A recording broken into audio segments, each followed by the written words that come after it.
ఉద్యమకారుడి పొగరువి కవి కళానికున్న ఆవేశానివి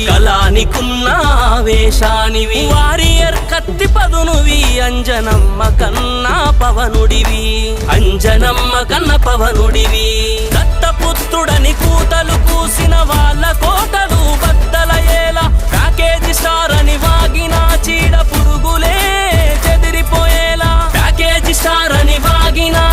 పురుగులే చెదిరిపోయేలా అన్న మెగాస్టార్ గర్వపడేలా కుటుంబమే తన ఎత్తుకునేలా కలియుగ చరిత్రలో అద్భుతంలా గెలుపు బావుట ఎగరేసావు అనుబంధాలకు దూరమై ప్రజల గుండెలకు దగ్గరై జననాయకుడై నిలిచావయా సేనానివై కదిలావయా